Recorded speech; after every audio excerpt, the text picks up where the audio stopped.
తెలుగు రాష్ట్రాల్లో అతిపెద్ద lift manufacturer lifts ట్రై.com dealership కూడా ఇవ్వబడును. డాక్టర్ ప్రణీత సూసైడ్ అటెంప్ట్ కేసుకు సంబంధించి రోజుకొక ట్విస్ట్ బయటకు వస్తుంది.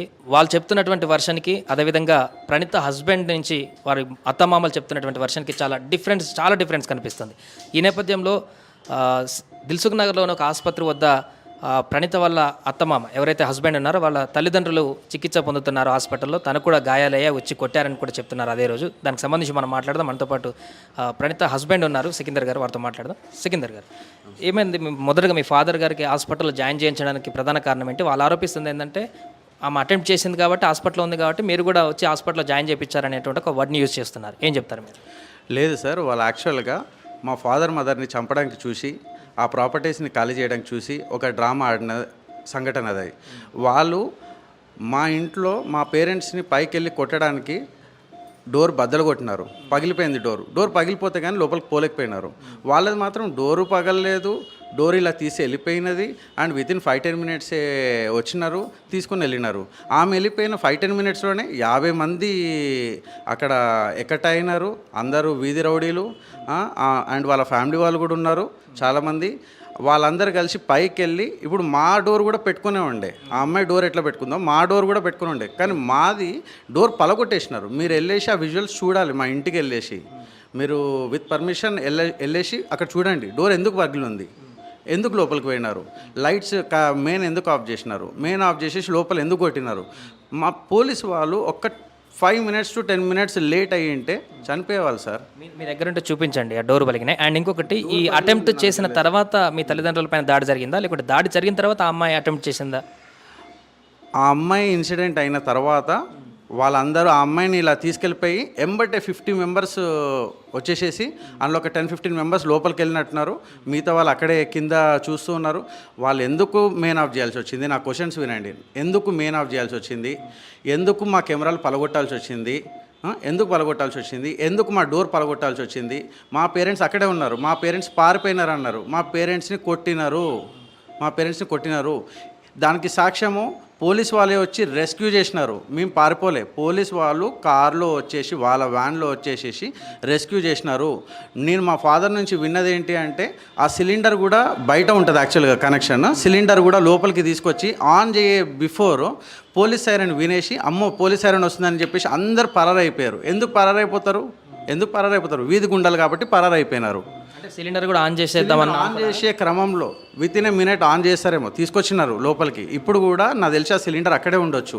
మీరు వెళ్ళేసి కవర్ చేయాలి. దాని కీస్ మా ఫ్రెండ్ దగ్గర ఉన్నాయి, ఇంటి కీస్ కింద అక్కడ గేట్ కీస్ కింద మీరు వెళ్ళి కవర్ చేయాలి. అది నేను కోరుతున్నాను. అసలు ఏమైంది? ఆ అద్దాలు ఎందుకు పలిగినాయి?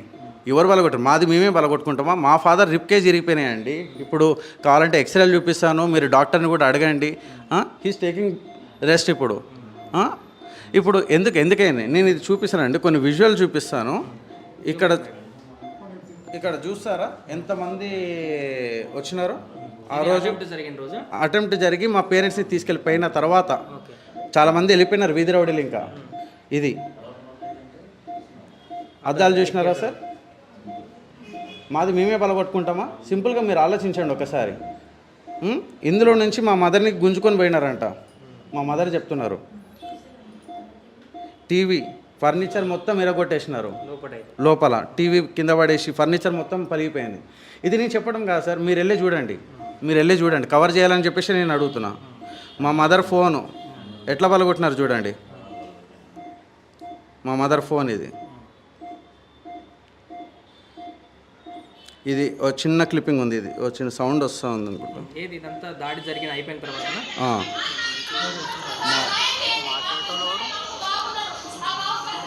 వాళ్ళ వదిన ఒక ఆమె కనిపిస్తుంది ఇక్కడ. వాళ్ళు క్లియర్గా వాళ్ళ ఫ్యామిలీ వాళ్ళు అక్కడే ఉండి చేపించినారు. వాళ్ళు ఏమంటున్నారు, అమ్మాయి కోసం వచ్చిన ఆ అమ్మాయి ఒక వీడియో ఆల్రెడీ ఆన్లైన్లో ఉంది. ఇప్పుడు వాళ్ళు ఏమన్నా ఆల్టర్ చేయొచ్చు వీడియోస్. ఆ అమ్మాయి ఉన్న రూము వాళ్ళు అక్కడ నిల్చొని తీసిన వీడియో ఒకటి ఆన్లైన్లో ఉంది. మీరు కావాలంటే ఆ నట్టు బోల్ట్ కూడా పోకుండా డోర్ ఎట్లా ఓపెన్ అయింది, ఎట్లా లోపలికి వచ్చేసినారు. ఆ అమ్మాయిని ఎంబటే తీసుకెళ్ళిపోయినారు. మొత్తం పలగొట్టేసినారండి. సీసీ కెమెరా ఫుటేజ్ పలగొట్టాల్సిన అవసరం ఏముంది? మేము ఇప్పటికి 3 సార్లు వేయించుకున్నామండి కెమెరాస్. మా సేఫ్టీ కోసము. వాళ్ళు పలగొట్టాల్సిన అవసరం ఏముంది? అందులో ఒక క్లియర్ వీడియో నేను నిన్న కూడా చూపించినాను. ఆ అమ్మాయి ఫుటేజ్ ఎట్లా పలగొడుతున్నది అని చెప్పేసి కెమెరాని. అసలు పలగొట్టాల్సిన అవసరం ఏముంది ఆమెకి? ఆమె ఎందుకు హైడ్ చేయాలి? మీ ఇంట్లోనే ఉంటున్నారా ఆమె ప్రజెంట్? అంతకుముందు ఈ ఇన్సిడెంట్ అయ్యే వరకు కూడా ఇన్సిడెంట్ నేను యాక్చువల్గా వీళ్ళు ఆ అమ్మాయి మా ఇంటికి రావడానికి కారణం ఏంటి అంటే, నేను అంతకుముందు ఒకసారి సెప్టెంబర్ 22 రోజు వాళ్ళు 50 మెంబర్స్తోని మా ఇంటికి దౌర్జన్యానికి వచ్చినారు ఆస్తి కోసము.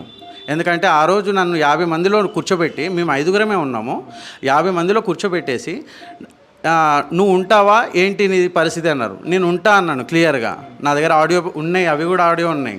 ఉంటా అన్నాను. ఉంటా అన్న తర్వాత ఆ అమ్మాయిని కూడా అడిగినారు, ఏంటమ్మా నీ పరిస్థితి ఏంటంటే, నేను ఉండను అతనితో, నాకు నమ్మకం లేదు ఆయన పైన అని క్లియర్గా అన్నది. అన్న తర్వాత వాళ్ళ సైడ్ నుంచి 4 పెద్ద మనుషులు, మా సైడ్ నుంచి 4 పెద్ద మనుషులు లోపలికి వెళ్ళినారు.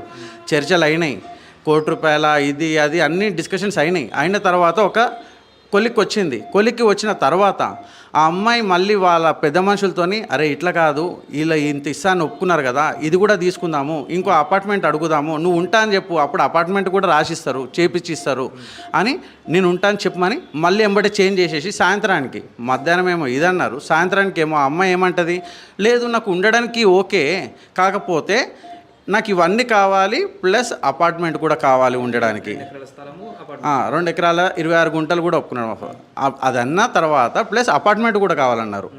అయితే వాళ్ళ పెద్ద మనుషులే, ఎందుకంటే మేము చెప్పలేకపోయినాం, వాళ్ళకి వెళ్ళమని చెప్పలేకపోయినాం, ఏం చెప్పలేకపోయినాం. వాళ్ళ పెద్ద మనుషులు అంటే, అమ్మ నువ్వు పొద్దున్నుంచి నేను ఉండనంటావు, సాయంత్రానికి ఇప్పుడు వచ్చి నేను ఉంటా అంటూ అపార్ట్మెంట్ కావాలంటావు. ఇది లైఫ్ అంటే అమ్మా, ఇది లైఫ్ అంటే సడన్గా నేను ఉంటా తర్వాత ఉండను అని కాదు. ఒక్కసారి నువ్వు తెలుసుకో, ఈ దసరా వరకు నువ్వు ఒకసారి ఆలోచించుకొని డిసిషన్ తీసుకొని రండి అని చెప్పేసి వాళ్ళ పెద్ద మనుషులే పంపిస్తే వెళ్ళిపోయినారు. లేకపోతే ఆ రోజు ఎంతైతే అంత రాయించుకొని వెళ్దామనేసి వాళ్ళు వచ్చినారు 50 మంది. పోయిన లాస్ట్ దసరా సెప్టెంబర్ 22 సార్, 2024 అంటే లాస్ట్ దసరా. అంటే అప్పటి వరకు కూడా మీరు కలిసి ఉందామని అనుకున్నారు అమ్మాయితోటి? నేను అప్పటి వరకు కలిసి ఉందాం అనుకున్నాను. ఆ రోజు 50 మంది ముందు నేను అతనితో ఉండను, నాకు ఆ అబ్బాయి పైన నమ్మకం లేదన్నప్పుడు నా ప్రేమ చచ్చిపోయింది సార్. ఇంకా అప్పటి వరకు కూడా నేను ఓపికగా ఉన్నా. నేను ఏ రోజు ఒక కంప్లైంట్ పెట్టలేదు, ఏ రోజు డివర్స్ పంపించలేదు. ఎందుకంటే అప్పటికి ఆల్మోస్ట్ 6 ఇయర్స్ అయిపోయింది. డిసెంబర్కి నాది 6 ఇయర్స్. అప్పటికి ఆల్మోస్ట్ 6 ఇయర్స్ అయింది. 6 ఇయర్స్ నేను పేషెంట్గా వెయిట్ చేసిన కదా. సరే ఆ అమ్మాయి చేసిన సిచ్యువేషన్స్ ఏంటో తెలియదు, చిన్న చిన్న గొడవలు పెద్ద గొడవలు అవన్నీ పక్కన పెడతాము. ఆ అమ్మాయి మెంటాలిటీ ఏంటి, మెంటల్ స్టేట్ ఏంటి అవన్నీ పక్కన పెడతాం. నేను స్టిల్ పాజిటివ్ మైండ్ సెట్తో నేను ఓపికగా నేను వెయిట్ చేసిన నేను ఆ అమ్మాయి కోసం. అంతమంది ముందు నేను ఉండను ఆయనతో, నాకు నమ్మకం లేదు, నాకు అవసరం లేదు, నాకు ఆస్తే కావాలని చెప్పేసి లోపలికి పోయి ఆస్తులు మాట్లాడుకున్న తర్వాత మళ్ళీ సాయంత్రం వచ్చి నేను ఉంటా అంటే నేను ఎలా నేను ఒక మొగాడినే కదా సార్. ఒక ప్రేమ కావాలని ప్రేమ లేదని చూపించినారు, ప్లస్ ఆస్తులు కావాలన్నారు. ఇప్పుడు మళ్ళీ నేను ఉంటా అంటే ఈ ఆస్తులు కాకుండా డబల్ ఆస్తులు కావాలనే కదా వాళ్ళ ఉద్దేశము. ఇది కూడా తీసుకొని ఒక 1 వీక్ తర్వాత మళ్ళీ దందాము, వీడు పోతాడు కదా ఎట్లయినా, 6 ఇయర్స్ నుంచి వీడు ఇట్లే కదా పోయినాడు, వాడు నా చేతిలో ఉన్నాడు అనేదే కదా వాళ్ళ ఉద్దేశము. వాళ్ళ పేరెంట్స్ నుంచి సపోర్టు, వాళ్ళు పొలిటికల్గా పోలీస్గా వాళ్ళకి సపోర్ట్ ఉంది. అండ్ ఇప్పుడు మళ్ళీ అదే చేద్దాం అనుకున్నారు. దాన్ని గ్రహించే నేను తర్వాత నాకు కొన్ని కాల్స్ కూడా వచ్చినాయి, బెదిరింపు కాల్స్ వచ్చినాయి, నువ్వు ఉండాలి, నువ్వు ఉండు, ఈ ఆస్తి రాయించు వాళ్ళతో, మీ పేరెంట్స్తో అని చెప్పి బెదిరింపు కాల్ వస్తే కూడా నేనేమనుకున్నా, వద్దు ఇది పెద్ద మనుషుల దగ్గర కూర్చుంటే నన్ను ఏదో చేసేసి రాయించేసుకుంటారు మొత్తము, ఇది వద్దు అని చెప్పేసి నేను డివర్స్ కేసు ఫైల్ చేసిన. నేను 6 ఇయర్స్లో ఇప్పుడు ఫైల్ చేసిన. నేను మరి నిజంగానే నాకు అలా కట్నమో ఇంకొకటో ఉంటే నేను ఫస్ట్ ఇయర్లోనే, ఆమె సూసైడ్ ఫస్ట్ ఇయర్లోనే చేసుకుంది యూఎస్లో ఉన్నప్పుడే. యూఎస్లో మీరు 1 ఇయర్ నేను ఉంటే 1 ఇయర్ నాతో ఉందనుకుంటున్నారు. 3 మంత్స్ ఉంది నాతో, 3 మంత్సే ఉంది. తర్వాత ఇక్కడికి వచ్చేసారా? తర్వాత ఆ అమ్మాయి ఫస్ట్ వచ్చేసింది, ఆ అమ్మాయి రావాల్సి వచ్చింది. ఆ అమ్మాయి స్వతహా ఆమె రాలేదు. వాళ్ళ యూనివర్సిటీ ఆమె రూల్స్ని అతిక్రమించిందని చెప్పేసి, వీసా రూల్స్ని అతిక్రమించిందని చెప్పేసి పంపించేసినారు. ఆమె స్వతహా రాలేదు, నేనేం పంపించలేదు.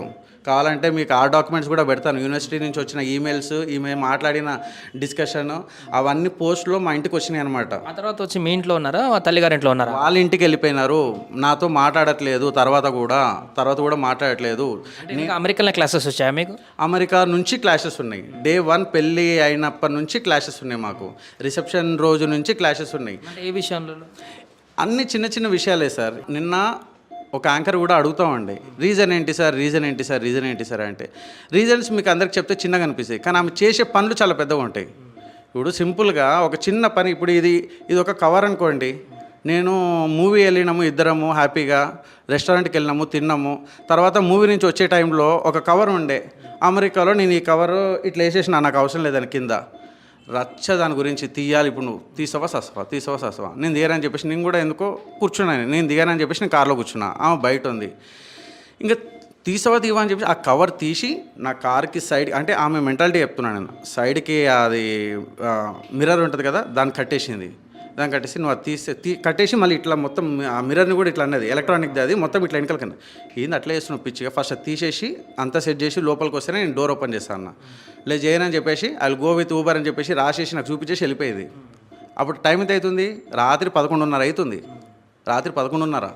ఆ అమ్మాయి, నేను వెళ్ళిపోయాను, ఇక నేను కూడా వెళ్ళిపోయాను. వాళ్ళ ఫాదర్కి ఫోన్ చేసాడు. మళ్ళీ భయం కదా, ఎందుకంటే ఆ అమ్మాయి నా పైన రెస్పాన్సిబిలిటీ. ఏమైనా అయితే రాత్రి 11-12 అవుతుంది, వాడు వీడు తిరుగుతుంటాడు, అమ్మాయి అనే రెస్పాన్సిబిలిటీ నాకు ఉంది. వాళ్ళ ఫాదర్కి ఎంబటే ఫోన్ చేసి, మామే మరి ఏంటి ఇట్లా ఆ అమ్మాయి ఇట్లా వేసింది, ఇట్లా మరి మాట్లాడండి ఒకసారి అంటే మాట్లాడి, సరే సన్నీ వస్తా అంటుంది, కొద్దిగా పోయి తీసుకొని వస్తాను. అబ్బా ఇక సరే అని మళ్ళీ ఇంటి దగ్గర నుంచి మళ్ళీ వెళ్ళి ఊబర్లో వస్తాను మరి రావచ్చు కదా, మళ్ళీ నేనే పోయి రాత్రి అక్కడ 12:30 అయింది, ఎవ్వరు లేరు. ఆ అమ్మాయి 2-3 అబ్బాయిలు అక్కడ ఏదో ఆడుకుంటున్నారు. ఎంత అది సార్, ఆ అమ్మాయికి అసలు భయం అనేదే తెలియదు. ఆ అమ్మాయికి భయం అనేదే తెలియదు, నాకన్నా భయం ఉంది. ఆ అమ్మాయికి అయితే భయమే తెలియదు. ఆడ కూర్చొని ఉంది, మళ్ళీ తీసుకుని రామ్మ అంటే వచ్చింది, మళ్ళీ ఇంటికి వెళ్ళినాం. ఫైనల్గా ఒకటి, మొన్న ఆమె సూసైడ్ అటెంప్ట్ చేయడానికి కారణం ఏంటి, ప్రధాన కారణం ఏంటి? ఆమె suicide attempt it's a drama sir. I'm clearly saying it's a drama. ఎందుకు అని అంటే ఆ అమ్మాయి చేసిన ఇన్సిడెంట్స్, ఆ వీడియో కూడా క్లియర్గా చూడండి. ఆ అమ్మాయి ఏడుపు డ్రామా కాకుండా, నేను ఇట్లా అంటున్నాను అనుకొని ఏమీ అపార్థం చేసుకోవద్దు. ఆమె టాబ్లెట్స్ వేసుకుందా లేదా కూడా తెలియదు. ఆ వీడియోలో ఇలా సైడ్కి ఇలా అనేసి ఇట్లా వేసుకుంది.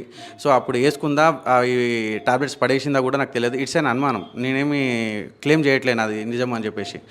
సో ఆ అమ్మాయికి వేసుకొని వీడియో పెట్టగానే వితిన్ 10 minutes ఎట్లా వచ్చినారు, 10 or 15 minutes, I don't know exactly time, వచ్చేసినారు.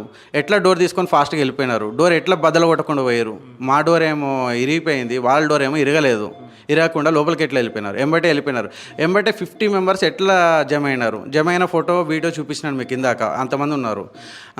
ఎట్లా జమ అయినారు ఎంబటే. అండ్ మా పైకి వెళ్ళి ఎంబటే మా పేరెంట్స్ని కొట్టడానికి చంపడానికి చూసినారు. బట్ 10 minutes బిఫోర్ మా పేరెంట్స్ దగ్గరికి పోలీసు వాళ్ళు రావడంతో బ్రతికి ఇలా ఉన్నారు సార్. ఇప్పుడు సిచ్యువేషన్ ఇది. అండ్ ఇప్పుడు ఫైనల్గా ఏం కావాలనుకుంటున్నారు? ఇప్పుడు వాళ్ళ రిలేటివ్స్ ఏమో ఇప్పుడు తను మాట్లాడట్లేదు కాబట్టి వాళ్ళ వదిన సంథింగ్ ఎవరో మాట్లాడుతూ ఆమెకి ఇంకా మీరు కావాలనే ఉంది, కలిసే ఉందాం అనుకుంటుంది అన్నట్టుగా వాళ్ళు చెప్పినట్టుగా తెలుస్తుంది. మీరేమనుకుంటున్నారు అసలు ఫైనల్గా దీనికి కంక్లూజన్ ఎట్లా వస్తుంది అనుకుంటున్నారు? సార్ నేను ఒక క్వశ్చన్ అడుగుతాను, ఒకటే క్వశ్చన్ వాళ్ళకి, ప్రజలందరికీ ఆ అమ్మాయికి ఒకటే క్వశ్చన్. నా పెళ్ళై 6 years అయింది, వాళ్ళు కూడా ఒప్పుకున్నారు కదా. 6 yearsలో నాతో ఎన్ని మంత్స్ ఉంది, ఇంక్లూడింగ్ అమెరికాలో ఇండియాలో ఎన్ని మంత్స్ ఉంది? మేము ఆ 8 months ఉంది, నాకు తెలిసి 6 to 8 months ఉంది. ఆ 6 to 8 monthsలో మేము ఎప్పుడు వేధించినాము? ఆమె మొన్న కదా సార్, మొన్న నవంబర్లో పెట్టింది వేధించినామని చెప్పేసి కేసులు, మొన్న నవంబర్లో పెట్టింది. మరి ఆ అమ్మాయి మాతో లేదు, ఎప్పటి నుంచి లేదు? ఫ్రమ్ 2018 నుంచి కూడా మాతో కన్సిస్టెంట్గా లేదు. వస్తుంది వెళ్ళిపోతుంది, ఏదో గొడవ పడుతుంది. ఆమె చాలా అన్స్టేబుల్ మెంటాలిటీ ఆమెది. ఆమె ఏం చేస్తే ఆమె అదే చేస్తుంది. వాళ్ళ లాస్ట్ టైం మాతో ఉన్నది 2023 February 25th నుంచి July 17th వరకు ఉన్నది ఆమె నియర్లీ. అప్పుడు వాళ్ళ ఫాదర్ వచ్చే బ్యాగులన్నీ చదువుకొని తీసుకొని పోయినాడు. మళ్ళీ వాళ్ళ ఫాదర్ నాదే తప్పుంటే, ఇంత గోల చేస్తున్నారు కదా ఇప్పుడు, నాదే తప్పుంటే ఆ రోజు ఎందుకు అడగలేదు? నా క్వశ్చన్, సింపుల్ క్వశ్చన్, ఆ రోజు ఎందుకు అడగలేదు? దాని తర్వాత 1.5 year ఎందుకు రాలేరు అడగడానికి? మీరు నేనెందుకు రాలేని అడుగుతున్నారు కదా. నేను కొద్దిగా పీస్ ఆఫ్ మైండ్ ఉండే, అమ్మాయ అనే ఫీలింగ్లో నేను ఉండే, మీరు కాదు కదా. మరి మీరు అడగొచ్చు కదా, మమ్మల్ని వచ్చి ఎందుకు అడగలే? 1.5 year ఎందుకు సైలెంట్గా ఉన్నారు? ఇప్పుడు నాకు ఫోన్ చేసినారా, మా పేరెంట్స్కి ఫోన్ చేసినారా, ఎవరికి ఫోన్ చేసినారు? ఎవరికి ఫోన్ చేయలేదు. 1.5 year తర్వాత September 22nd డైరెక్ట్గా 50 మందితో వచ్చేసి దౌర్జన్యంగా ఇంత కావాలి అంత కావాలని చెప్పేసి కూర్చున్నారు. అంటే వాళ్ళకి కావాల్సింది నేను కాదు. ఒకవేళ నేనే అవసరమైతే ఒక వారంలోనో 10 రోజుల్లోనో వాళ్ళే వచ్చేసి, అరే సికిందర్ ఏంది మరి, సరే ఓకే ఆమె ఏం చేసిందో నువ్వేం చేసుకున్నారో, ఇద్దరు గొడవ పడ్డారు, ఇప్పుడు నార్మల్ అయిపోయిందని వాళ్ళ ఫాదర్ అడగాలి కదా. వాళ్ళ ఫాదరో లేకపోతే ఇప్పుడు ఆ అడ్వకేట్ ఎవరున్నారు, నేను ఇంటి పక్కనే ఉంటా, నేను అన్నని, నాకు చాలా తెలుసు, ఏం చేసినాడు 1.5 year? దాని బిఫోర్ ఏం చేసినాడు? 2 years 2.5 years ఆమె లేదు. ఏం చేసినావు? మీ చెల్లెకి అన్యాయం అయితే లేదా? అప్పుడు ఇప్పుడే అన్యాయం అయిందా? 6 yearsలో నాకు అన్యాయం అయిందిరా, నాకు అన్యాయం అయింది. నువ్వు ఎక్కువ తక్కువ మాట్లాడుతావు, నేను చూస్తున్నా. నేను ఒకసారి కేజీ బంగారం అంటాడు, ఒకసారి కేజీన్నర బంగారం అంటాడు. ప్రవీణ్, ఆయన పేరు ప్రవీణ్, అడ్వకేట్, ఇష్టం ఉన్నట్టు మాట్లాడుతూ ఉంటాడు. సెప్టెంబర్ నుంచి ఆ అమ్మాయి మీ ఇంట్లోనే ఉందా? ఏదైతే 50 మంది ఆ రోజు వచ్చి సెటిల్ చేద్దాం అనుకున్నారో అప్పటి నుంచి మీ ఇంట్లోనే ఉందా? అప్పుడు దసరా తర్వాత మళ్ళీ వస్తామని చెప్పేసి వాళ్ళే వెళ్ళిపోయినారు. వాళ్ళ పెద్ద మనుషులే చెప్పినారు కాబట్టి వెళ్ళిపోయినారు. ఆ విజువల్స్ కూడా నా దగ్గర ఉన్నాయి, చూపించమంటారా? అప్పుడు అమ్మాయి వెళ్ళిపోయిందా మీతో? అప్పుడు అమ్మాయి వాళ్ళతోనే హ్యాపీగా నవ్వుకుంటూ పోయింది. ఆమెకి బాధ లేదు, ఆమెకి నేను లేననే బాధ లేదు, నవ్వుకుంటూ పోయింది, నవ్వుకుంటూ. మీరు మీ ఇంటికి ఎప్పుడు వచ్చింది మళ్ళీ? మా ఇంటికి November 3rd, ఎందుకంటే October 30th వాళ్ళకి నోటీస్ వెళ్ళింది. నేను డివర్స్ పిటిషన్ వేసినాను. నాకు వద్దురా బాబు, ఈ అన్స్టేబుల్ అమ్మాయితో నేను ఉండలేను, ఇంతమంది ముందు చెప్పేసింది, ఇంకా ఇతనితో నేను ఉండనని చెప్పేసి. ఇప్పుడు ఏం చూపించినా ఫేక్ లవ్ అవుతుంది, ఇక నేను వెయిట్ చేసిన చాలు, ఇంకా నా లైఫ్ అయిపోయింది, it's been so many years, ఇంకా సరే సింగిల్గా అయినా ఎలా అయినా కామ్గా ఉందాము, ఇంకా నా పని నేను ఏదో చేసుకుంటూ అని చెప్పేసి నేను ఆమెకి డివర్స్ నోటీస్ పంపించేసాను. డివర్స్ నోటీస్ వెళ్ళిన తర్వాత వాళ్ళ బాధ ఏంటి అంటే, కోర్టుకి వెళ్తే ప్రొలాంగ్ అవుతుంది, ఎంబటే కావాలి, ఎంబటే కావాలి, ఎన్ని ఎకరాలు ఇస్తారు ఎంబటే, ఎందుకంటే ఆ అమ్మాయికి పెళ్లి చేద్దామనేసి వాళ్ళ తాటేమో. సో ఎంబటే కావాలన్నారు. నేనేమో కోర్టుకి వెళ్ళినా. మరి నేను కోర్టుకి వెళ్ళినా కదా, నేనేమి 100 మందిని తీసుకొని వాళ్ళ ఇంటికి పోయి నాకు డివర్స్ కావాలని నేను అడగలే కదా, వాళ్ళు మా ఇంటికి కదా వచ్చింది. మరి నేను డివర్స్ చేసినాక వచ్చినారు. 1 day ఉన్నారు సార్, మాకు ఫోన్ వచ్చింది. ఆ అబ్బాయి ప్రవీణ్ గుండా ఉన్నాడు కదా, అతను నాకు కొన్ని మెసేజ్లు పెట్టినాడు సార్. అతను పెట్టిన బెదిరింపు మెసేజ్లు మీరు చూస్తే ఇతనే సార్, ప్రవీణ్ ప్రణీత బ్రో, ఇది వాట్సాప్ డైరెక్ట్గా. మా వైఫ్ వాళ్ళ తమ్ముడు, సొంత తమ్ముడు, వాడు చదువుకోలేదు, వాడు గుండా. అయితే వాడు కూడా ఇంకా సీఎం సార్తో ఫోటో దిగుతాడు. వాళ్ళకి అంత అండదండలు ఉన్నాయి, చూస్తారు కదా. మళ్ళీ నన్ను అంటారు, మా ఫ్యామిలీని అంటారు, చూస్తారు కదా.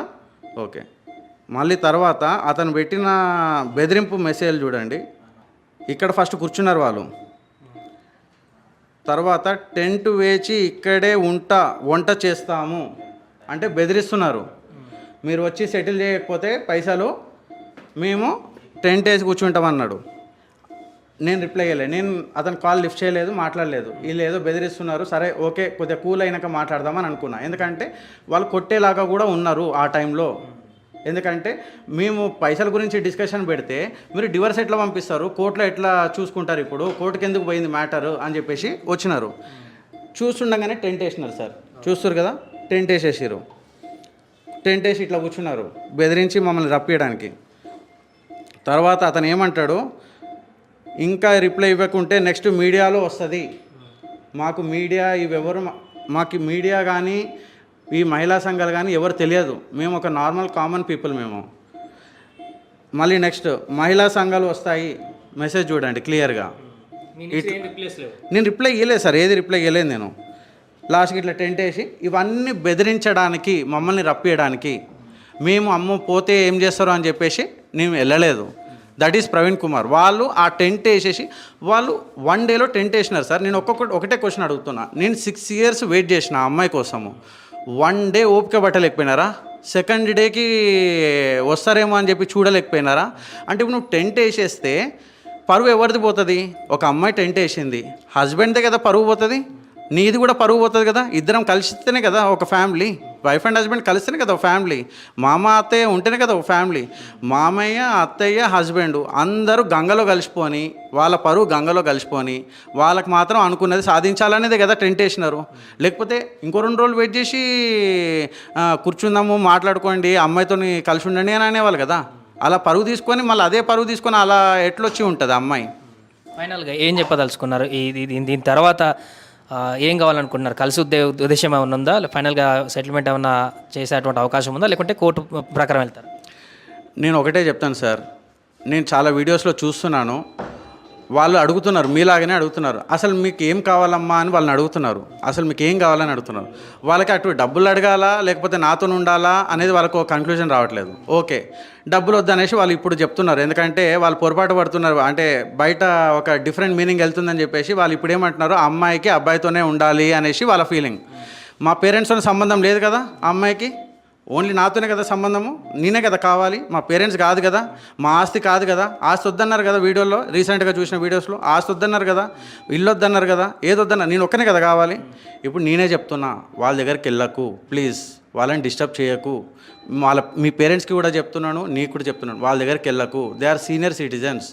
ఎంత కొట్టినారో చూడు, నీకు తెలియదేమో, మీ పేరెంట్స్ చేస్తున్నారా, మీ తమ్ముడు చేస్తున్నాడా, ఎవరు చేస్తున్నారా నాకు తెలియదు.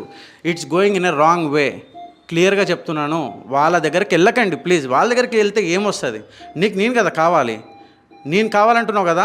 నేను మెచ్చేలాగా నేను కోర్టుకి అటెండ్ అవుతూనే ఉన్నాను, నేను డివర్స్ పిటిషన్ వేసినాను. నేను అక్కడ మా పేరెంట్స్ ఉండట్లేను, క్లియర్గా చెప్తున్నాను, నా పేరెంట్స్ నేను ఉండట్లేను. నా పేరెంట్స్ కూడా నిన్న క్లియర్గా చెప్పినారు, నాకు వీడు వద్దు, ఆ అమ్మాయి వద్దు, మేము సింపుల్గా మా ఇంట్లో మేము ఉంటాము, మమ్మల్ని డిస్టర్బ్ చేయకండి, మమ్మల్ని చంపేలాగా చేయకండి అనేసి క్లియర్గా మా ఫాదర్ కూడా చెప్పాడు. సో నేను ఆ అమ్మాయికి ఏం చెప్తున్నాను, ఏదైనా ఉంటే మనం కోర్టులో చూసుకుందాం. నువ్వు కావాలని వేసినావు కదా, నేను వద్దని వేసినాను కదా, సరే ఇద్దరికి మీడియేషన్ ఉంటుంది కదా, మీడియేషన్లో ఓకే ఇద్దరు మాట్లాడుకొని మళ్ళీ మంచిగా అవుతామేమో. నీకు ఆ పేషెన్స్ లేదా? ఎందుకు వాళ్ళపైన ముసలోళ్ళపైన వెళ్ళేసి నువ్వు దౌర్జన్యం చేస్తున్నావు? మీకు ఆస్తికి వద్దు కదా, దర్పలు ఏం అడగలేదు కదా, 2 ఎకరాలే సరిపోదు అని చెప్పేసి నేను ఆడియో రిలీజ్ చేసినాను కదా. 2 ఎకరాలు ఎట్లా సరిపోతే, వాళ్ళు ఒప్పుకోలేదు ఇంకా అనేసి అన్నాడు కదా, అది బయటికి రావట్లేదు. ఆ ఆడియో కూడా నేను ఇస్తాను, సుమన్ టీవీకి ఇస్తాను నేను ఆడియో, వాళ్ళు కూడా ప్లే చేస్తారు ఇప్పుడు. ప్లీజ్ మీరు 2 డ్యూయల్ మైండెడ్గా పనిచేయకండి. నువ్వేమో కావాలి అని అంటూ వాళ్ళతోనేమో ఆస్తులు ఇంత అంత అని అడిగిపిస్తారు. మీరు ఇట్లొద్దు, వాళ్ళ దగ్గరికి పోకండి ప్లీజ్, దండం పెడుతున్నా. నేను మీ దగ్గర కూడా రాను. నువ్వు కూడా ఇలా సూసైడ్ ఇవన్నీ చేసుకోకు, ఇది మంచిది కాదు. ఎందుకంటే పాప పెరుగుతుంది, 4.5 years పాప. నాకు పాప అంటే చాలా ఇష్టము. మనం ఇద్దరం సపరేట్గా ఉండైనా పాప మంచిగా ఉండాలనేది కోరుకుంటున్నాను నేను. నువ్వు మాత్రము పాపను మంచిగా పెంచు. నువ్వు పెంచలేని సిచ్యువేషన్లో నాకు ఇచ్చేసి నేనైనా పెంచుకుంటా. నువ్వు నాకు ఒక్క రూపాయి కూడా ఇవ్వాల్సిన పని లేదు. నేను ఎప్పుడైనా సరిగ్గా చూసుకోలేదు అని నువ్వు ఏదైనా కంప్లైంట్ వేరే వాళ్ళకి రేజ్ చేసినా, మీడియా అయినా ఇక్కడే ఉన్నారు, నువ్వు ఎప్పుడైనా రేజ్ చేయవచ్చు. సికిందర్ పాపను సరిగ్గా చూసుకుంటలేడని చెప్పి. లేదు నువ్వే పెంచుకుంటావా, నువ్వు పెంచుకో, నేనేం కాదంటలేను. నేను యాజ్ ఎ ఫాదర్గా నేను రెస్పాన్సిబుల్గా నేను ఎలా ఉండాలో, ఏ స్టేజెస్లో నేను ఎక్కడ ఉండాలో, నేను అప్పుడప్పుడు పాపను కలుస్తూ కూడా నేను హ్యాపీగా ఉందాం. బట్ సపరేట్గా ఉందామనేది నా కోరిక, కలిసి ఉందామనేది నీ కోరిక. కానీ వీళ్ళ దగ్గరికి మాత్రం పోకు ప్లీజ్. మీ పేరెంట్స్కి చెప్తున్నా, ఎందుకంటే నువ్వు వేసి గొడవ ఆపేస్తావేమో, మీ పేరెంట్స్ కానీ మీ తమ్ముడు కానీ. ఎందుకంటే వాళ్ళది ఆ ఒక ఆశ అనేది చచ్చిపోవట్లేదు, వాళ్ళకి ఆస్తి కావాలనే ఆశ వాళ్ళకి చచ్చిపోవట్లేదు, నీకన్నా ఎక్కువ వాళ్ళకు ఉన్నట్టుంది. సో ప్లీజ్ మీరందరూ కూడా ప్లీజ్, నేను ఒకటే మీరు విన్నపం చేసుకుంటున్నా, నేను ఇంకా వీడియోస్ కూడా ఇవ్వను, ఇంకా వేరే వీడియోస్ కూడా ఇవ్వను. ప్లీజ్ మీరు ఇంకా ఇవన్నీ దౌర్జన్యం ఆపేయండి. నేను ఎక్కడ పారిపోవట్లేను కూడా, నా నెంబర్ ఆనే ఉంటుంది, నేను ఇక్కడే ఉంటాను, నేను కోర్టుకి అటెండ్ అవుతాను. నాకు కోర్ట్స్ పైన నమ్మకం ఉంది, న్యాయ వ్యవస్థ పైన నమ్మకం ఉంది. జడ్జి గారు ఎలా చెప్తే నేను అలా కంటిన్యూ కావడానికి నేను రెడీగా ఉన్నాను. నేను ఒబే చేస్తాను అంటున్నాను, నేను ఇంత ఓపెన్గా చెప్తున్నాను, నేను ఒబే చేస్తాను. మీరు మాత్రము చట్టాన్ని చేతిలో తీసుకొని మాత్రం చేయకండి. థ్యాంక్స్ అండి, ఇంతే అండి.